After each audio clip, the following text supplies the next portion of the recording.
Assalamualaikum warahmatullahi wabarakatuh. Om Swastiastu. Pada kesempatan kali ini, saya akan membuat praktikum tentang faktor yang mempengaruhi laju reaksi. Adapun faktor yang mempengaruhi laju reaksi yaitu yang pertama, pengaruh luas permukaan bidang sentuh. Kemudian yang kedua, pengaruh konsentrasi. Dan yang terakhir, pengaruh suhu. Di sini saya terlebih dahulu akan mempraktikkan tentang luas permukaan bidang sentuh. Langsung saja ke praktikumnya. Baik, langsung saja ke alat dan bahannya. Yaitu yang pertama, air secukupnya. Kemudian stopwatch. Kemudian tablet effervescent. Dan yang terakhir, 2 buah gelas.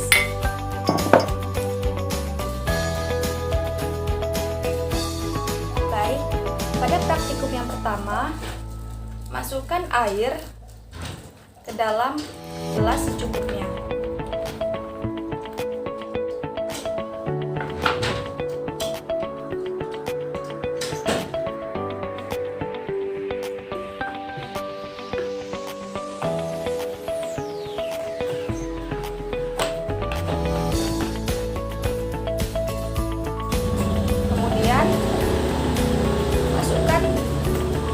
Tablet effervescent ke dalam gelas.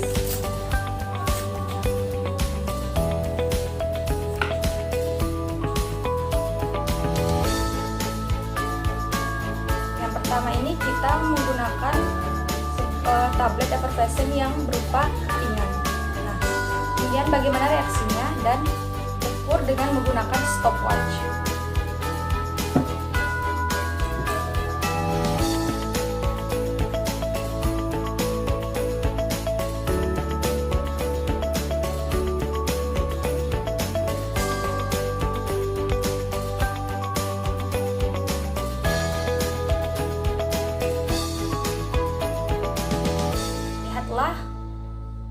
Bagaimana reaksi yang terjadi.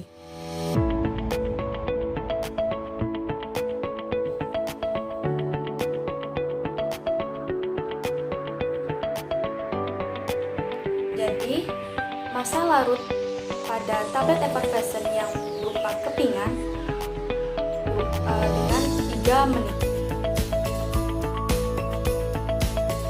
Nah, kemudian pada percobaan kedua, air secukupnya.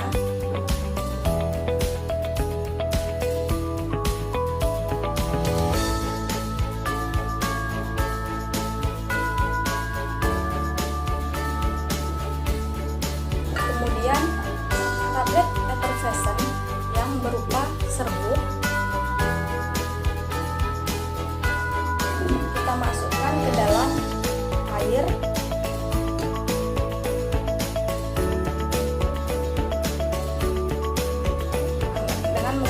stopwatch.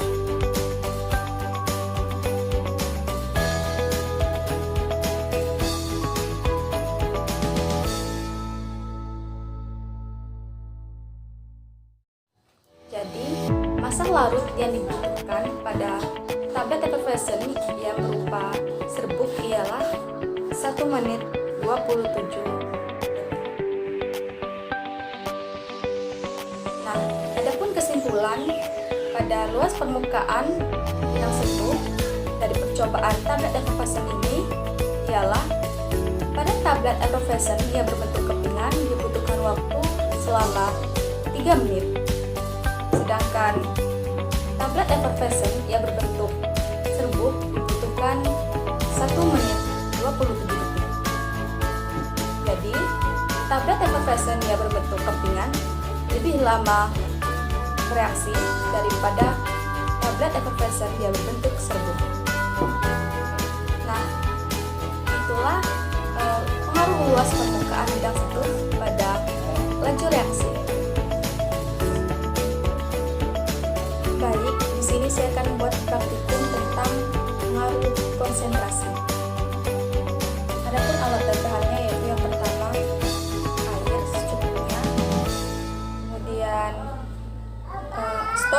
vitamin C, kemudian larutan kanji, kemudian larutan hidrogen peroksida 3%, kemudian betadine, dan yang terakhir gelas 2 buah.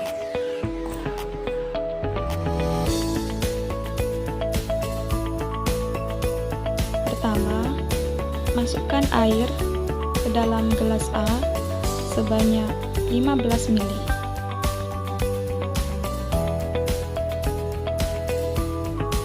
Kemudian, masukkan larutan stok vitamin C sebanyak 6 ml. Kemudian, teteskan betadine 15 tetes.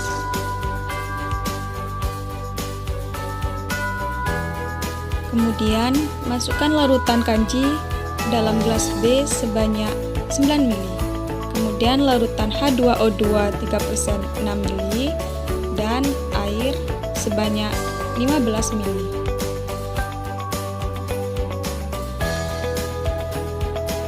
Setelah itu, masukkan gelas B ke dalam gelas A dan amati perubahan warnanya dengan menggunakan stopwatch.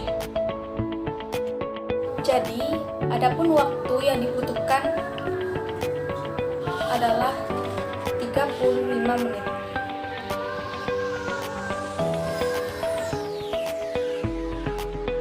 Pada percobaan kedua, masukkan air ke dalam gelas A sebanyak 30 ml. Kemudian, masukkan larutan stok vitamin C 6 ml. Kemudian, teteskan betadine dengan 15 tetes.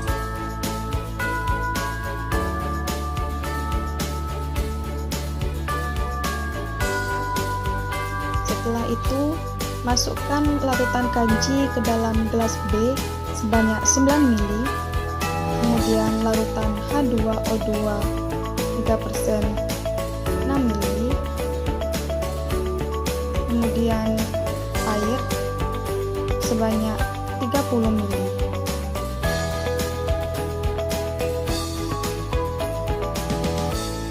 Setelah itu, masukkan gelas B ke dalam gelas A dan amati perubahan warnanya dengan menggunakan stopwatch.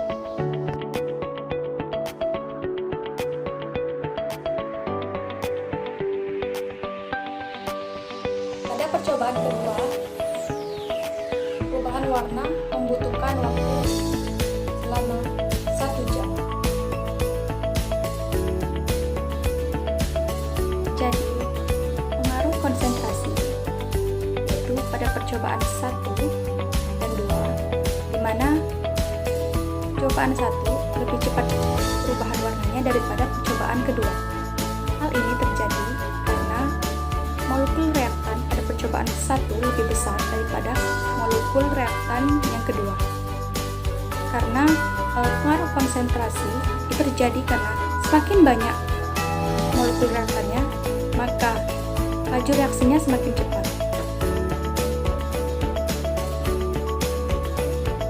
Pertama, masukkan air ke dalam gelas A sebanyak 30 ml.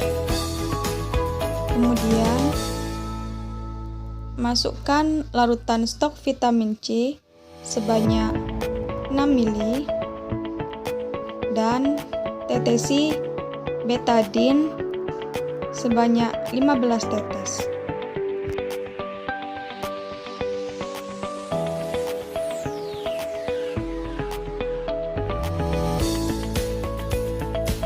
Setelah itu, masukkan larutan kanji ke dalam gelas B sebanyak 9 ml. Kemudian, masukkan larutan H2O2 3% 6 ml dan masukkan air sebanyak 30 ml.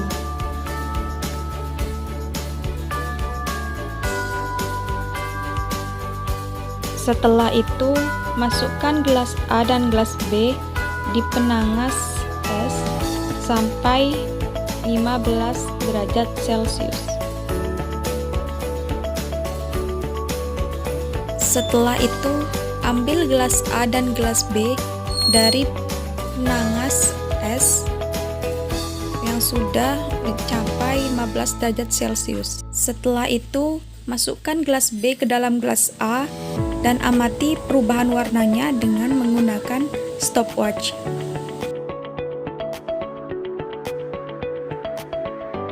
Adapun waktu yang diperlukan dalam perubahan warna ialah 2 jam 45 menit.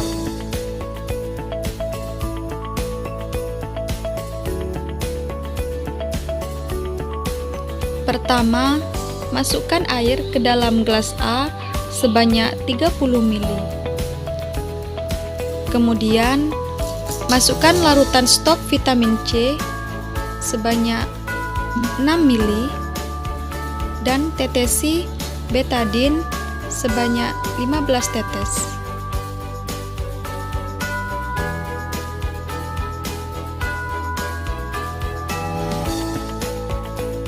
Kemudian masukkan larutan kanji sebanyak 9 ml dan masukkan larutan H2O2 3% 6 ml dan masukkan air sebanyak 30 ml.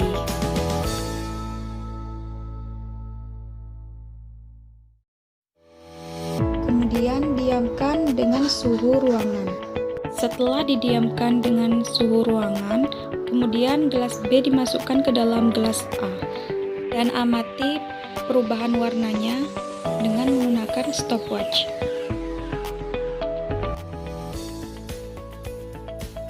Adapun waktu yang diperlukan dalam perubahan warna ialah 1 jam 10 menit.